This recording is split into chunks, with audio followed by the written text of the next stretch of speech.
അടുത്ത ചോദ്യം നമ്മൾ ഡിസ്കസ് ചെയ്യുന്നത് explain functions and types of money. ഈ പണത്തിന്റെ ധർമ്മങ്ങൾ എന്ന് പറഞ്ഞ രസം അത് ശരിക്കും ഹൈസ്കൂൾ ലെവലിൽ പലരും പഠിച്ചിട്ടുള്ളതാണ്. പണം എന്ന് പറയുന്നത് money is a matter of function 5 എന്നാണ് പറയുന്നത്. അതായത് 5 ജോലിയുള്ള ഒരു സാധനമാണ് പണം എന്നാണ് നമ്മളൊക്കെ കേട്ടിട്ടുള്ളത്. അതായത് എന്തൊക്കെയാ പണത്തിന് 5 ധർമ്മങ്ങൾ? നമുക്ക് പണം എന്ന് പറയുന്നത് ഒരു കണക്കുകൾ സൂക്ഷിക്കുന്നതിന്റെ ഒരു യൂണിറ്റ് ആണ്, ഒരു ഏകകമാണ്. Money is a unit of account. രണ്ട്, money is a store of value.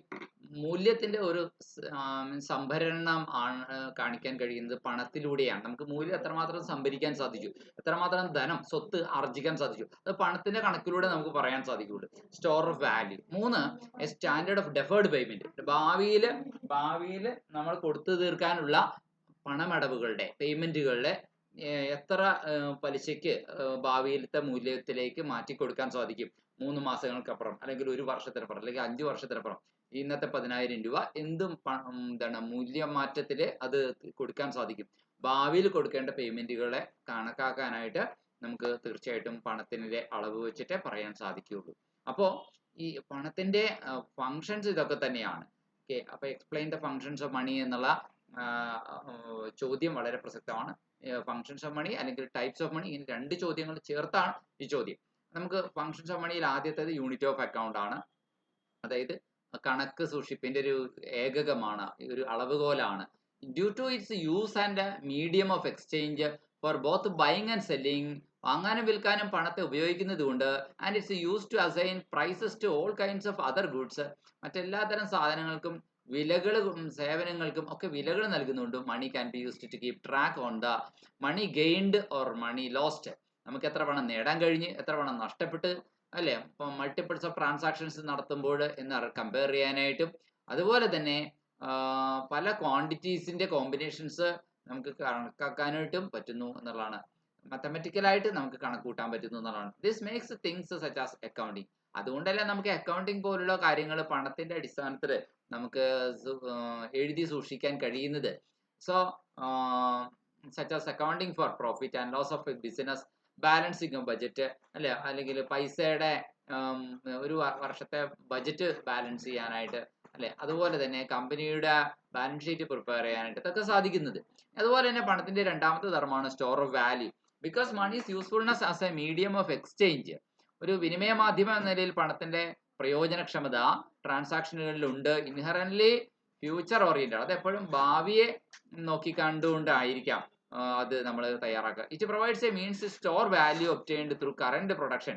ഇപ്പോഴത്തെ പ്രൊഡക്ഷനിലൂടെ നമുക്ക് കിട്ടിയ വാല്യൂ ഫ്യൂച്ചറിൽ എത്ര രൂപയ്ക്ക് വിൽക്കാൻ കഴിയും എന്ന് നമ്മൾ കണക്കാക്കുന്നത് അങ്ങനെയാണ്. So in the form of other goods and services, മറ്റ് ഗുഡ്സിനും സർവീസസിനും വേണ്ടിയിട്ട് ഈ നമ്മൾ ഇന്ന് ഉണ്ടാക്കിയ പ്രൊഡ്യൂസേഴ്സ് ചെയ്ത സാധനങ്ങൾ നമുക്ക് റോ മെറ്റീരിയൽ വാങ്ങിക്കാൻ അതിൽ എത്ര ചെലവാക്കാൻ സാധിക്കും, അങ്ങനെയുള്ള കാര്യങ്ങളൊക്കെ നമുക്ക് അറിയാൻ സാധിക്കും. ഇൻ പർട്ടിക്കുലർ, അല്ലെങ്കിൽ സാലറി കൊടുക്കാൻ എത്ര ചെലവാക്കാൻ സാധിക്കും. In particular trading there non fungible, non durable, non portable, non reorganizable or non stable goods.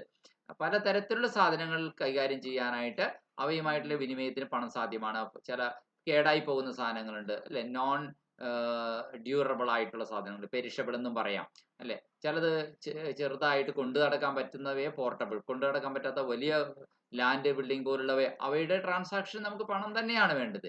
So അതുകൊണ്ട് പണം എന്ന് പറയുന്നത് people can store the value of money.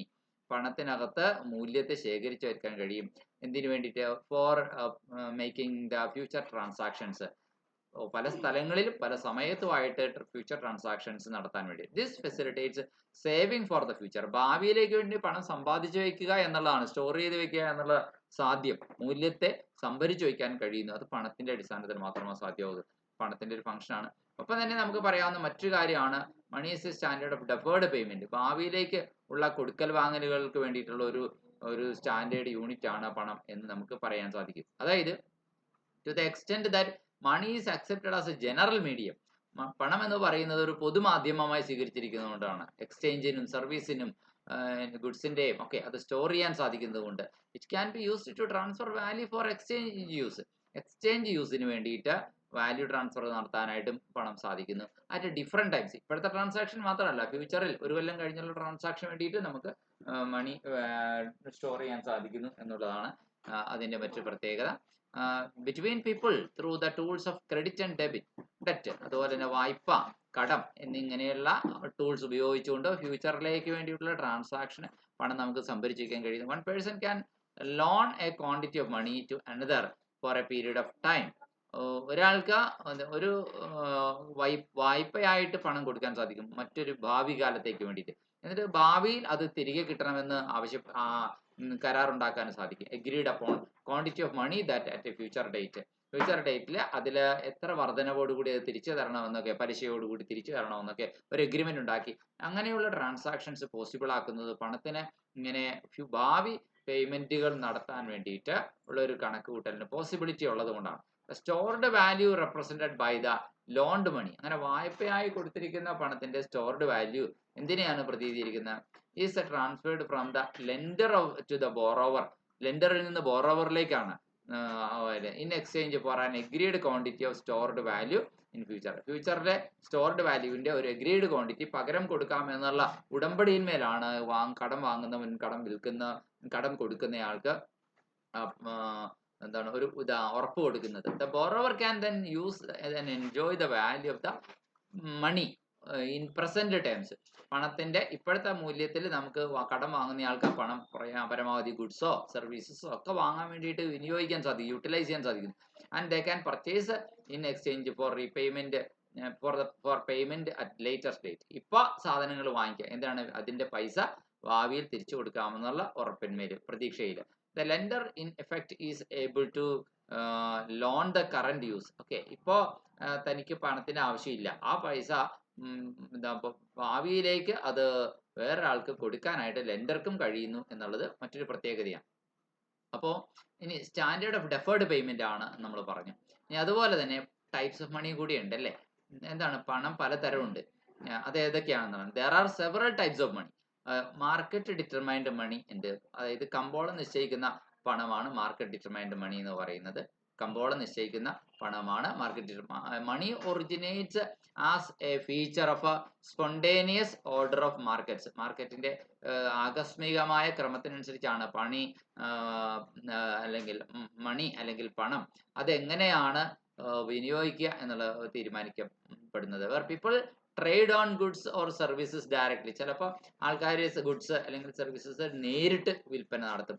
For other goods, പകരം വേറെ സാധനം വാങ്ങിച്ചിട്ട് ഈ ഗുഡ്സ് പകരം കൊടുക്കും. അപ്പോൾ അത് ബാർട്ടർ പോലെ, അല്ലെങ്കിൽ ഒരു സർവീസ് പകരം മേടിച്ചിട്ട് പകരം മറ്റൊരു സർവീസ് തിരിച്ചു ചെയ്തു കൊടുക്കും. അത് ഒരുതരം ബാർട്ടർ സമ്പ്രദായമാണ്. In order a trade to occur in ബാർട്ടറിൽ ഒരു ട്രേഡ് നടക്കണമെങ്കിൽ ഇങ്ങനെയാണ്. The parties to the exchange must want the goods or service that their counterparts have to offer. This is known as the double coincidence of wants. പക്ഷെ ഇതിങ്ങനെ ബാർട്ടറിൽ ഇങ്ങനെ നടക്കണമെങ്കിൽ എന്താ വേണ്ടത്? അവിടെ ആവശ്യങ്ങളുടെ ഡബിൾ കോയിൻസിഡൻസ് എന്ന് വെച്ച് കഴിഞ്ഞാൽ പരസ്പരം ഉള്ള ഒത്തുചേരൽ ആവശ്യമാണ്, അല്ലെങ്കിൽ ഇത് നടക്കില്ല. And it sharply limits the scope of ട്രാൻസാക്ഷൻസിന്റെ സ്കോപ്പ് ഇത് പരിമിതപ്പെടുത്തുന്നു. That can occur in a barter economy. ഒരു ബാർട്ടർ എക്കണോമിയിൽ എത്ര ട്രാൻസാക്ഷൻസ് നടത്താം എന്നുള്ളതിന്റെ സാധ്യത അത് പരിമിതപ്പെടുത്തുന്നു എന്ന് പറയാം.